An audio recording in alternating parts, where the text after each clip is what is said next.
गुप्त वंश के पतन के बाद पुष्यभूति वंश या वर्धन वंश को हम आगे देखेंगे। कहा जाता है कि गुप्त वंश के पतन के बाद जिन नए राजवंशों का उद्भव हुआ उनमें मैत्रक, मौखरी, पुष्यभूति, प्रवर्ती गुप्त और गौड़ प्रमुख हैं। इन राजवंशों में पुष्यभूति वंश के शासकों ने सबसे विशाल साम्राज्य स्थापित किया। पुष्यभूति वंश के शासक संस्थापक पुष्यभूति था। इनकी राजधानी थानेश्वर थी, जो हरियाणा प्रांत के कुरुक्षेत्र जिले में स्थित वर्तमान में थानेश्वर नामक स्थान है। प्रभाकर वर्धन इस वंश की स्वतंत्रता का जन्मदाता था तथा प्रथम प्रभावशाली शासक था, जिसने परम भट्टारक और महाराजा धीराज जैसी सम्मानजनक उपाधियां धारण की। कहा जाता है कि प्रभाकर वर्धन की पत्नी यशोमती से 2 पुत्र राजवर्धन और हर्षवर्धन तथा एक कन्या राजश्री उत्पन्न हुई। राजश्री का विवाह कन्नौज के मौखरी राजा ग्रहवर्मा के साथ हुआ।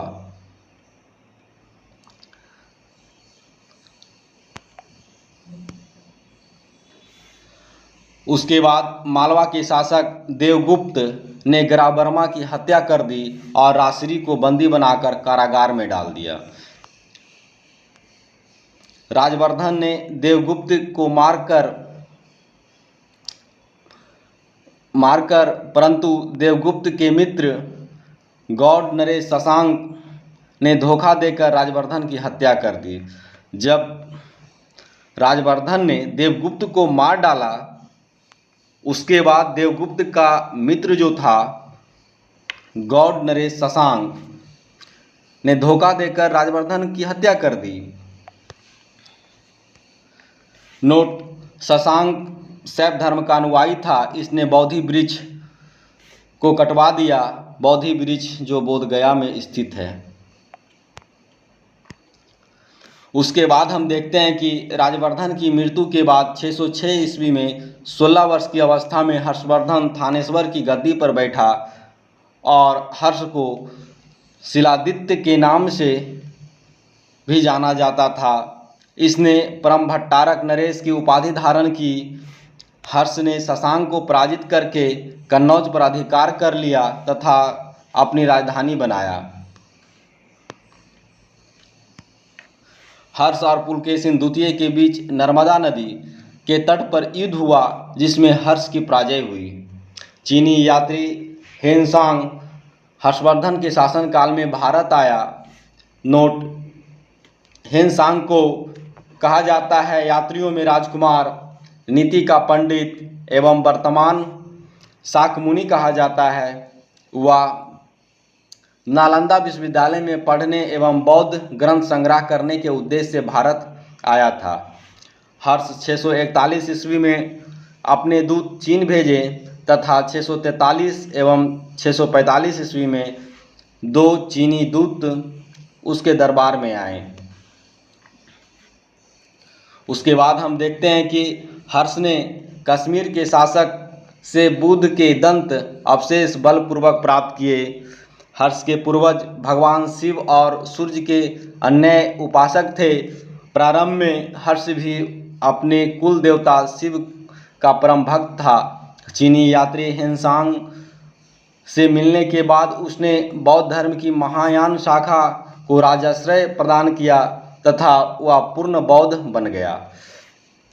हर्ष के समय नालंदा महाविहार महायान बौद्ध धर्म की शिक्षा का केंद्र बन गया था।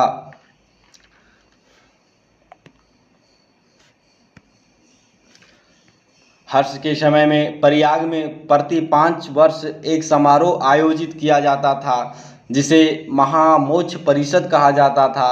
हेनसांग स्वयं 6ठे समारोह में सम्मिलित हुआ। बाणभट्ट हर्ष के दरबारी कवि थे। उन्होंने हर्षचरित एवं कादम्बरी की रचना की।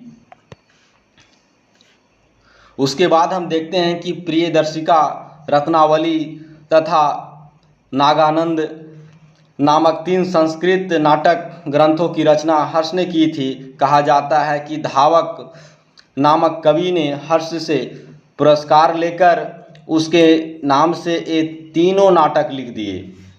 हर्ष को भारत का अंतिम हिंदू सम्राट कहा गया है, लेकिन वह ना तो कट्टर हिंदू था और ना ही सारे देश का शासक। हर्ष के अधीनस्थ शासक महाराज अथवा महासामंत कहे जाते थे। हर्ष के मंत्रिपरिषद के मंत्री को सचिव या अमात्य कहा जाता था। कहा जाता है कि प्रशासन की सुविधा के लिए हर्ष का साम्राज्य कई प्रांतों में विभाजित था। प्रांत को भुक्ति कहा जाता था। प्रत्येक भुक्ति का शासक राजस्थानीय, उपरी अथवा राष्ट्रीय कहलाता था। नोट: हर्षचरित्र में प्रांतीय शासक के लिए लोकपाल शब्द आया है। भुक्ति का विभाजन जिलों में हुआ था।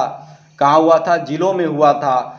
जिले की संज्ञा थी विषय, जिसका प्रधान विषयपति होता था। विषय के अंतर्गत कई पाठक होते थे। आधुनिक में उसका नाम तहसील कहते हैं। उसके बाद हम देखते हैं कि ग्राम शासन की सबसे छोटी इकाई थी। ग्राम शासन का प्रधान ग्रामा छपटलिक कहा जाता था। क्या? ग्रामा छपटलिक कहा जाता था।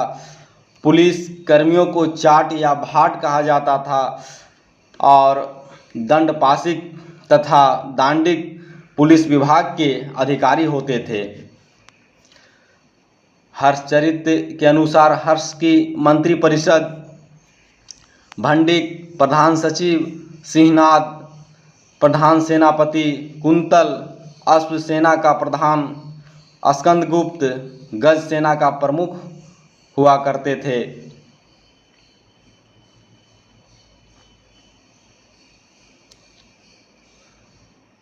उसके बाद हम देखते हैं कि अश्वसेना के अधिकारियों को बृहदेश्वर, पैदल सेना के अधिकारियों को बलाधिकृत या महाबलाधिकृत कहा जाता था। हर्षचरित्र में सिंचाई के साधन के रूप में तुला यंत्र का उल्लेख मिलता है। तुला यंत्र को हम जल पंप भी कहते हैं। हर्ष के समय मथुरा सूती वस्त्रों के निर्माण के लिए प्रसिद्ध था।